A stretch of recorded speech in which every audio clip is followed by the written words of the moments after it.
Nah, saudara, ini ya, kita akan lakukan uji analisis regresi dengan menggunakan data primer atau data kuesioner. Nah, data primer itu datanya kebetulan saya sudah punya. Ini saya sudah kopikan ke SPSS. Tinggal sekarang kita beri nama variabelnya. Ya, nama variabelnya bisa saudara ikutin dengan yang ada di Excel. Jadi ketika besok saudara itu bikin kuesioner input data, itu jangan langsung di SPSS. Kalau lebih enak, saudara input untuk hasil kuesionernya itu di Excel, ya, di Excel-nya. Nah, ini ya. Kita akan beri nama ini P11 dan seterusnya. Oke. Ini kita masukkan untuk variabelnya di variabel view. Oke, ini ya. P11, saudara harus ingat tapi ya. Desimalnya kita buat 0 semua. Ya sudah nggak bingung. Labelnya boleh saudara isi, boleh enggak. Kalau mau diisi labelnya berarti saudara tuliskan skala Likert-nya. Jadi 1 itu untuk sangat tidak setuju, 2 untuk tidak setuju, 3 netral dan lain sebagainya. Nah, tapi kalau kita karena keterbatasan waktu ya, jadi saya nggak akan tulis labelnya. Tapi kalau kalian besok pengen tulis labelnya di sini bisa. Bukan label, value ya, value. Misalnya 1 itu untuk sangat tidak setuju dan lain sebagainya, ya, dan lain sebagainya. Sekali lagi karena keterbatasan waktu di sini saya nggak kasih value. Oke, kita beri nama dulu untuk variabelnya ya. TH terus berapa? Nah ini saudara coba saudara input dulu datanya.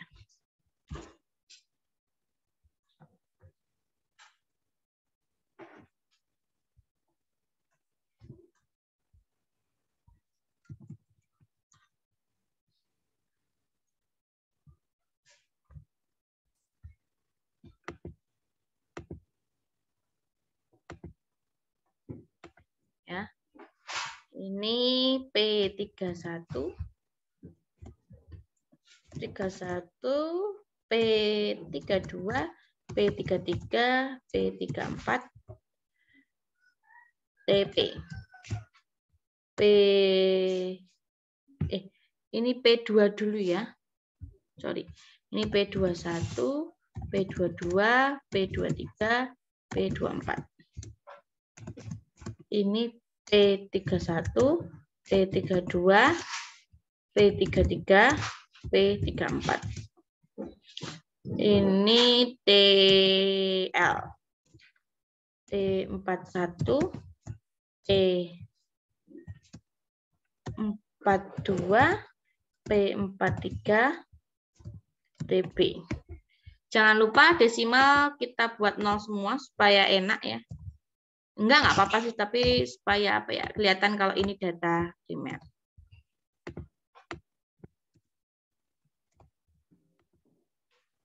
Kita buat 0 semua.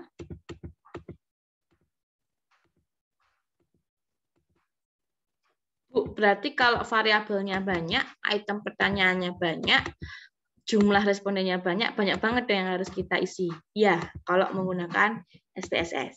Ya.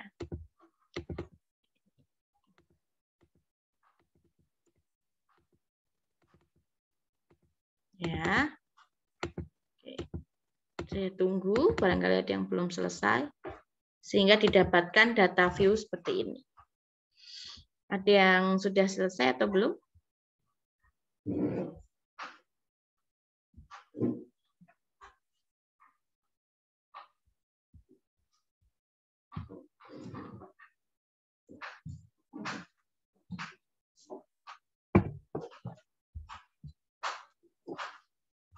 Nah, setelah ini, yang pertama kali akan kita lakukan adalah uji validitas terlebih dahulu. Kita mau pastikan apakah data-data kuesioner ini itu valid atau tidak. Ya. Sudah semua ya? Mari kita lakukan bersama-sama. Ketika saudara ingin melakukan uji validitas, yang pertama kita melakukan uji validitas. Itu saudara pilih analyze, terus correlate, pilih yang bivariate. Sekali lagi, analyze, correlate, kemudian bivariate. Nah, kita bisa masukkan uji validitas ini per variabel atau kita bisa lakukan langsung. Kalau langsung, kelemahannya itu apa ya? Karena datanya banyak sehingga kadang mungkin sudah bisa terlewat. Tapi kalau per variabel, enaknya adalah ketika kita baca outputnya kita bisa tahu nih, bisa lebih detail untuk lihatnya karena kan nggak terlalu banyak outputnya. Cuma kelemahannya kita harus lakukan satu-satu. Oke, kita coba satu-satu dulu ya. Jadi ketika kita ingin melakukan uji validitas, kita akan pindahkan seluruh item pertanyaan atau indikator dengan total per variabel itu ke bagian variabel. Nah, ketika saya pindahkan seperti ini, saya ingin menguji validitas hanya untuk variabel harga saja. Namun, kalau semuanya saya pindahkan ke variabel, ini artinya semua data langsung di running. Ya, oke, saya coba satu dulu untuk harga ya. Coba kalian pindahkan dulu item pertanyaan P11 sampai dengan 13 dan total harganya. Oke ya. Nah, coba kalau sudah kalian klik option. Di sini kita hanya ingin memastikan saja bahwa di bagian missing value itu yang kita centang hanya exclude case pairwise-nya. Ya. Kalau sudah continue saja, kalau sudah klik style, sini hanya untuk memastikan tidak ada isinya, ya, cancel. Kemudian bootstrap, nah ini nggak perlu kita lakukan, ya. Bootstrap ini pastikan perform bootstrap-nya ini tidak dicentang. Bootstrap itu adalah kita ingin membuat datanya itu berlipat-lipat ganda yang misalnya tadinya cuma 5 jadi 50 gitu. Tapi kita nggak perlu lakukan itu ya. Nah, uji validitas kita pakai Pearson, jadi di sini pastikan dicentang. Kemudian karena ini pengujian dua arah, ya bisa jadi hasilnya itu positif atau negatif. Jadi ini two-tailed. Ini tetap flag significant correlation-nya dicentang. Kalau sudah klik OK. Ketika kita klik OK, enaknya ini saudara. Jadi tabel isinya itu per item ya atau per variabel ya. Nah, di sini ya, Bu, hasil mana nih yang bisa kita lihat? Hasil yang kalian lihat itu adalah nilai Pearson correlation di bagian total saja ya. Yang dilihat hanya bagian total saja. Ya, yang pertama kali kita lakukan bagian total saja. Coba. Ya. Yang pertama, untuk pertanyaan 11, nilai Pearson correlation-nya di sini 0,55. 0,55 ini ya lebih besar atau lebih kecil saudara dari alfa yang kita gunakan. Misalnya alfa yang bukan, sorry. Kalau validitas itu rule of thumb-nya adalah 0,05 ya. Rule of thumb ya 0,05. Jadi kalau dia lebih dari 0,05 artinya dia tidak valid. Oke, saya tambahkan catatan di sini. Rules of thumb uji validitas. Nilai Pearson correlation kurang dari 0,05 maka data itu valid. Nih yang dilihat hanya yang ini. Saya beri tanda love ini. Coba yang pertanyaan P12 valid atau tidak, saudara?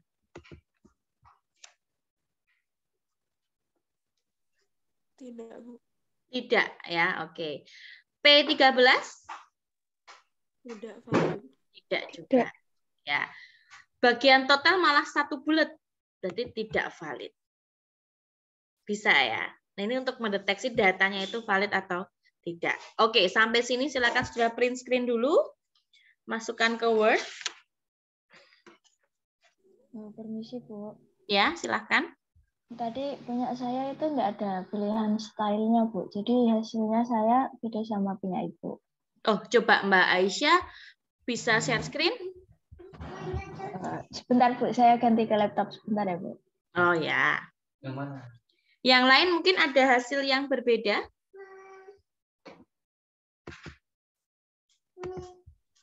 Punya saya nggak ada stylenya, Bu, tapi hasilnya sama. Oh ya. Oke, nggak apa-apa, Mbak. Style itu sebetulnya tadi saya nggak setting, cuma ingin seenggaknya kalian tahu kalau di style itu untuk apa ya. Jadi kita hanya untuk memastikan saja sih.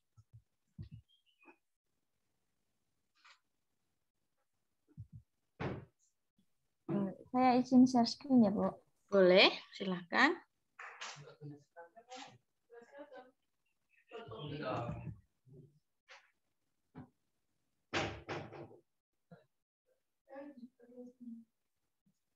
Oke, sebentar.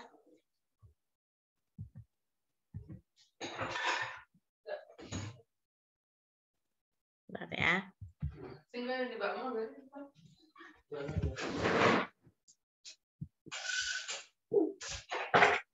Oke. Kamu berapa? Minus ya itu? Oke, nggak apa-apa Mbak. Print screen aja apa adanya. Ya, Bu. Terima kasih. Tapi nggak apa-apa ya, Bu? Nggak apa-apa Mbak Aisyah. Mungkin ada data yang apa ya, beda sedikit kali ya. Kalau Mungkin yang nggak ada stylenya itu nggak apa-apa, Bu? nggak apa-apa kok. Karena toh kita juga nggak ngisi style. Oh, iya. Terima kasih, Bu. Ya. Oke, yang lain ada pertanyaan silahkan. Nah, saudara cari untuk rules of thumb uji validitas itu kita akan bandingkan nilai R hasil SPSS itu harus lebih besar dibandingkan R tabel. Nah, R tabel ini kita lihat dari mana, Bu? Oke, kita tahu bahwa tingkat signifikansi yang kita gunakan itu 0,05%. Ya, 0,05 atau 5%. Ya, alfa 5%. Nah, kita cari ini tabelnya. Tabelnya namanya tabel R Pearson Product Moment. Tergantung nanti taraf signifikansinya. Ini saya pakai yang 5%, 0,05 ya. Nah, pengujian kita kan two-tailed nih. Jadi kita cari kolom yang two-tailed, kemudian N-nya itu berapa? Nah, karena kita two-tailed, jumlah responden kita kan 37 tadi Saudara. Ya. Sehingga N-nya menjadi 37 dikurangi 2 sama dengan 35. Ya. Nah, kita cari ini tingkat signifikansi 0,05, N-nya 35. Ketemu angka berapa? 0, ketemu nggak kalian coba cari? Kita ketemu angka 2-tilt ya, 0,334. Nih, hati-hati, kita ketemu angka R tabel 0,334. Ya, 0,334. Nah, kita bandingkan sekarang dengan hasil output SPSS kita. Ya. Sekali lagi, nilai R hasil uji SPSS harus lebih besar dari R tabel. Oke, R tabelnya berapa tadi? 0,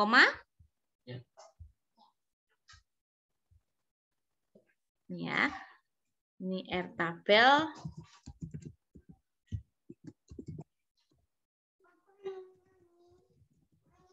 0,334 ya. Oke, yang kita lihat sama tadi seperti yang saya jelaskan nih. Yang kita lihat tuh ini di bagian total ya. Di bagian total yang ada tanda bintangnya. Di bagian total tuh maksudnya total yang kanan ya. Maksudnya total yang kanan. Oke, pertanyaan 11 berarti valid atau tidak, Saudara? 0,55 lebih besar atau lebih kecil dibandingkan dengan 0,334? Besar. Lebih besar. Betul. Lebih besar dari 0,334. Jadi di sini valid. ya. Oke, saya ralat ya. Tadi kan saya bandingkannya dengan 0,05 ya, salah. Kita harus pakai tabel. Nih, valid. Yang kedua, 0,655. Lebih besar atau lebih kecil dari 0,334? Lebih besar cukup. Ya, lebih besar ya. Jadi ini valid. Nah, yang terakhir juga di sini pertanyaan 13 juga lebih besar tuh dari 0,334. Jadi di sini valid juga. Bisa ya. Nih. Sampai sini ada pertanyaan, silahkan. Bu, N-nya memang harus dikurangi 2 ya? Ya, karena two-tailed, Mbak.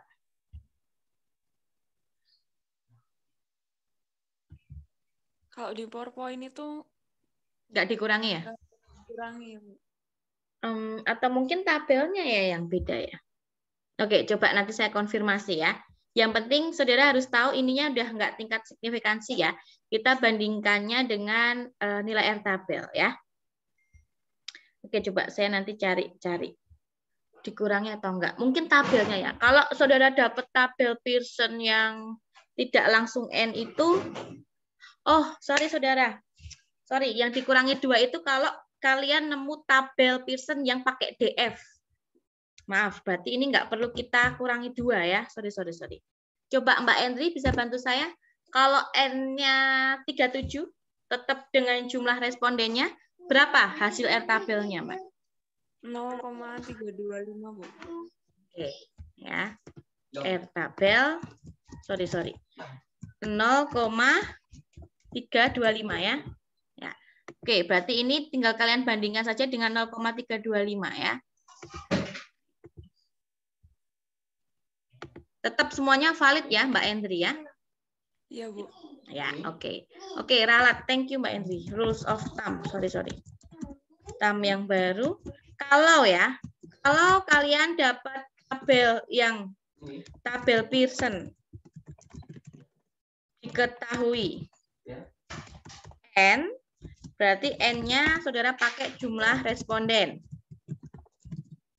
Tapi kalau saudara nanti nemu tabel Pearson-nya diketahui DF, ya, berarti DF itu N-2 itu kalau two-tailed, ya, ini two-tailed. Kemudian kalau one-tailed itu berarti N-1. One-tailed. Dah. Sorry, N-2 itu DF ya. Nah, ini ya. Nih, hati-hati. Oke, thank you Andri for your confirmation ya. Jelas ya? Oke, masih ada waktu kita. Kita coba validitas kalau semuanya ya. Coba kita kalau validitas semuanya, saudara.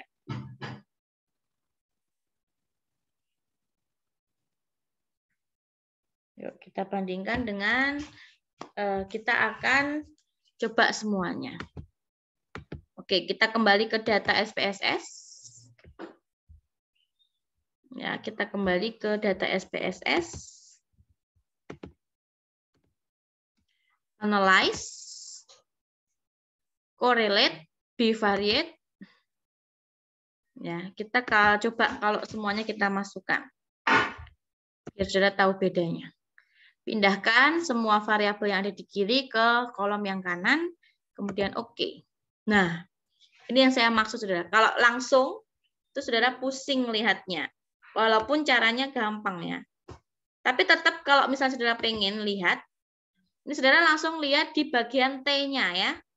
Jadi kalau di sini itu saudara lihat di bagian TH, ini ke bawah, terus TP, terus TL, terus TP. Tinggal saudara bandingkan tadi kita sudah dapat angka R tabel 0,325. Coba kalau saudara lihat sekilas semuanya valid atau enggak, saudara? Saudara bisa kok lihat sekilas tuh. Ada enggak yang bagian total loh ya? Yang di bagian total di bawah 0,325 ada enggak coba? Kalau saya lihat sekilas sih belum nemu. Jadi bisa dikatakan semua variabel atau semua data yang digunakan itu valid. Ya. Oke, tidak perlu saudara print screen. Untuk uji validitas, apakah sudah jelas saudara sebelum kita lanjutkan untuk uji reliabilitas? Jelas ya? Nah, oke, tadi uji validitas. Sekarang uji reliabilitas. Dengan data yang sama, kita akan uji reliabilitasnya. Apakah data yang akan kita gunakan itu reliable atau tidak? Ya, silakan saudara pilih analyze.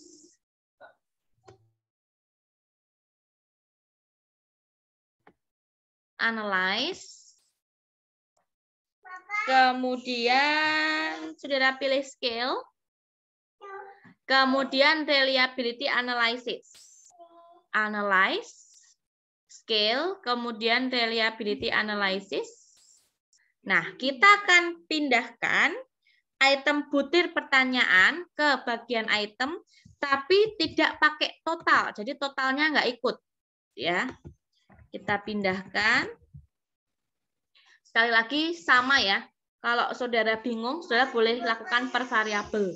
Ya. Oke, kita coba per variabel dulu ya. Ini kita coba untuk variabel item pertanyaan yang variabel harga. Kalau sudah klik statistik,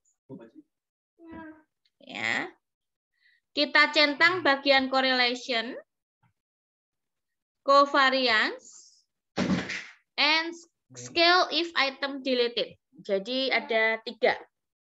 Yang kita centang correlation, covariance, and scale of item delete. Kalau sudah continue, lalu kita oke.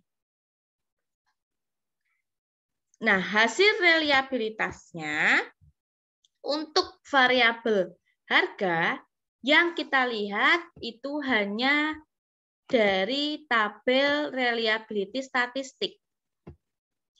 Dan yang kita lihat itu adalah nilai Cronbach's alpha yang ini. Data dikatakan reliable kalau ya Cronbach's alpha-nya itu harus lebih besar dari 0,7. Oke, untuk butir-butir item pertanyaan yang mewakili variabel harga, ya, nilai Cronbach's alpha-nya 0,43. Lebih besar atau lebih kecil, saudara, dibandingkan dengan 0,7?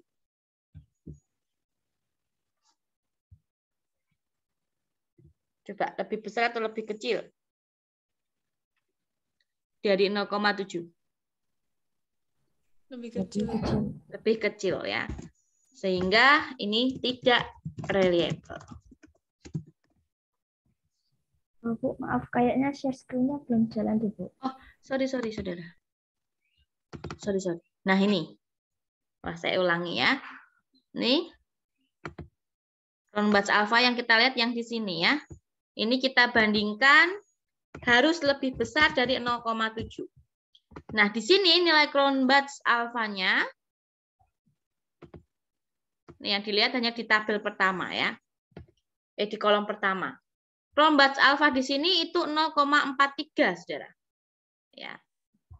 0,43 lebih kecil kan dari 0,7, sehingga untuk harga ini tidak reliable. Ini kalau saudara mau, apa ya, uji untuk per variabelnya ya. Oke, sampai sini silakan saudara print screen dulu.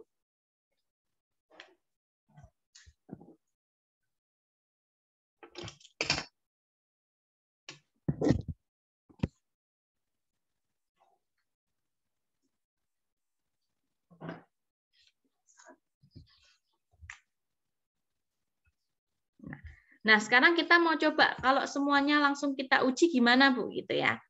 Oke. Sekarang kita kembali ke data. Ini ya. Kita kembali ke data. Kita pilih analyze. Kita akan lakukan pengujian reliabilitas semua item pertanyaan kita masukkan ya. Regression, analyze scale, reliability analysis. Yuk kita coba masukkan ya. Sampai P24.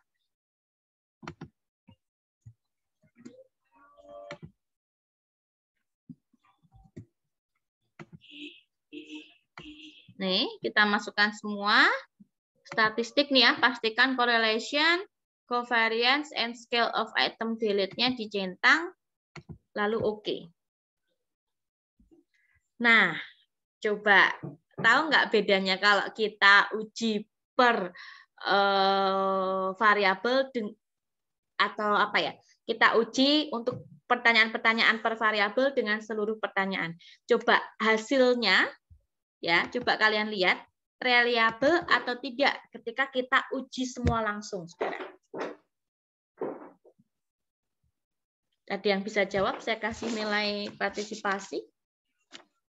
Reliable atau tidak? Reliable. Oke, ini dengan siapa? Aminor, Bu. Oke, nomor mahasiswa 31850 ya. Oke, Mbak Amin.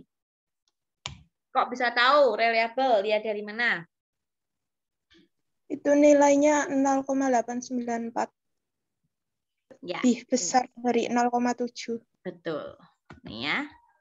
Nilai Cronbach's alpha lebih besar ya dari 0,7 sehingga data atau semua data dari semua variabel dikatakan reliable. Nah, terus Bu, enaknya kita olah semua data reliable ini atau per variabel? Kalau untuk penelitian kalian besok langsung semuanya. Namun ya tergantung case-nya sih. Kalau misalnya dia mintanya untuk per variabel ya tinggal saudara uji per variabel. Namun kalau nggak diminta kita langsung saja untuk semua variabel, semua item pertanyaan itu kitaran. Ya, gitu. Hasilnya akan pasti lebih baik dibandingkan dengan yang satu-satu. Cuma kalau saudara pengen lebih tahu, ya pengen lebih tahu untuk setiap variabelnya ini reliable atau enggak, pakai cara yang pertama tadi. Jadi yang kita pindahkan variabelnya itu hanya butir-butir pertanyaan yang untuk mendukung variabel itu saja. Ya, gitu. Sampai sini uji reliable, ada yang ingin ditanyakan? Silahkan. Izin bertanya, Bu. Boleh, Endri. 0,7 itu didapat dari mana ya, Bu? Oke, 0,7 ini sudah pasti, sudah patokan. Ini sumbernya dari Nunnally. Kebetulan saya setiap bikin penelitian atau setiap membimbing, itu reliable 0,7, ini kita pakai atau biasanya dipakai rule of thumb untuk membandingkan nilai Cronbach's alpha di reliabilitas. Ya, 0,7 ini kita dapatkan standarnya dari hasil penelitiannya Nunnally. Jadi apa ya, kayak sebuah sudah angka patokan gitu Mbak. Kalau validitas kan kita dapatkan dari R tabel tuh. Iya kan? Nah, kalau 0,7 ini sudah patokan aja sih, kalau reliabilitas itu kita bandingkan dengan 0,7. Nah, kalau saudara pengen tahu 0,7 dapat dari mana, nah saudara coba cari tuh penelitiannya Nunnally. Saya lupa tahunnya ya. NUNNALY. Itu Nunnally gitu. Nanti coba kamu cari. Gitu Mbak Endri. Bu, kalau di PPT itu bisa pakai 0,6? Beda-beda ya Mbak. Kalau ada yang pakai 0,6, ada yang pakai 0,7. Jadi tergantung kita mau mengacu penelitiannya yang mana. Kalau SPSS, kalau PLS atau AMOS itu kita pakai 0,7. Ya mungkin 0,6 itu bisa dipakai kalau ada toleransi kayaknya ya. Tapi kalau yang normalnya sih 0,7. Jadi saya nggak pakai patokan yang di PowerPoint gitu ya.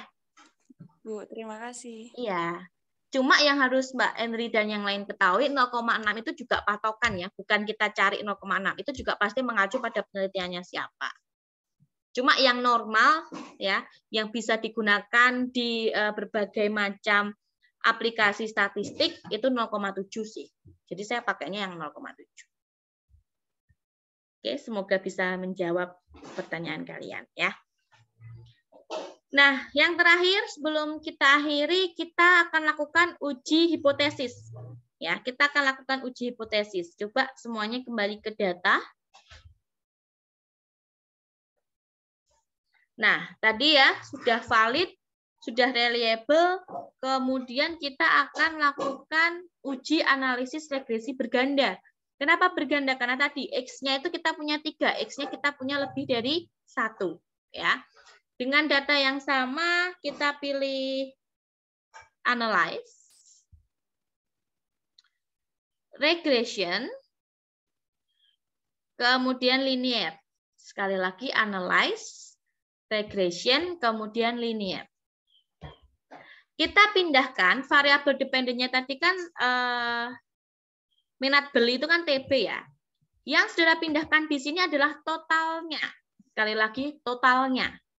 Ya, bukan item per pertanyaan. Independennya harga, total apa tadi?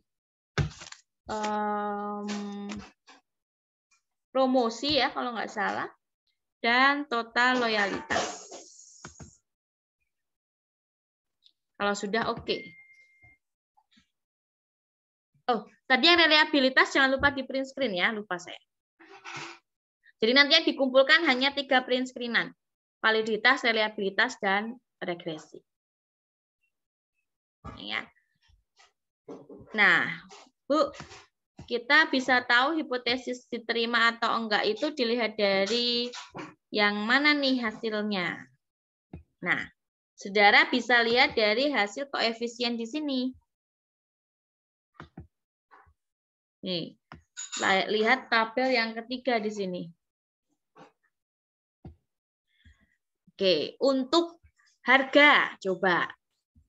Hipotesis diterima atau ditolak. Saya udah nggak mau membandingkan nilai T tabel atau F tabel ya. Saya coba pengen kalian simpulkan pakai tingkat signifikansi. Ada yang mau bantu? 1 orang, nanti saya catat nilai partisipasi. Coba kesimpulannya apa nih? Uji hipotesis kalau dilihat dari tabel koefisien ini. Silahkan, ada yang mau?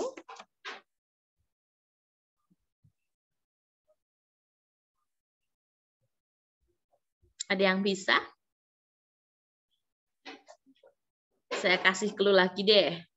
Saudara hanya perlu melihat di bagian kolom signifikansi.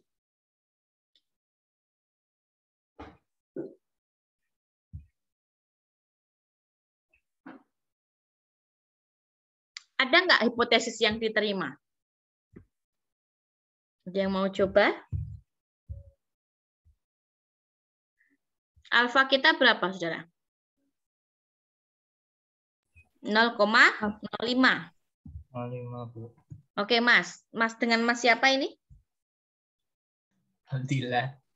Nah, oke, Abdillah. Coba, kamu coba. Hipotesis pertama, harga berpengaruh nggak terhadap minat beli? Harga berpengaruh tidak untuk minat beli itu berpengaruh, soalnya signifikannya lebih kecil dari 5%. Ya, betul. Oke, ini ya. Ini berpengaruh ya. Berpengaruh.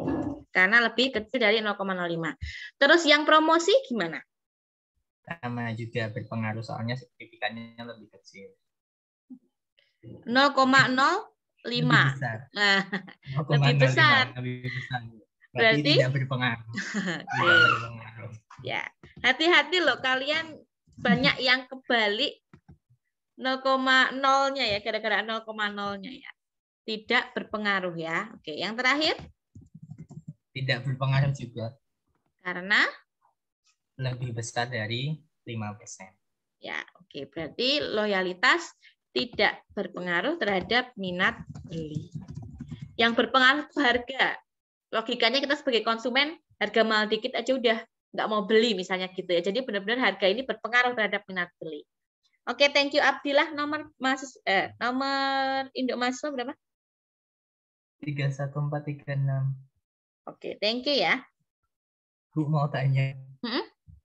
Itu kok TB saya nggak ada ya? TB mana? Yang di pas itu tadi analyze tadi kan masukin TB kan yang type dependent. Betul. Saya kok nggak ada TB ya? Oke, habis ini share screen ya.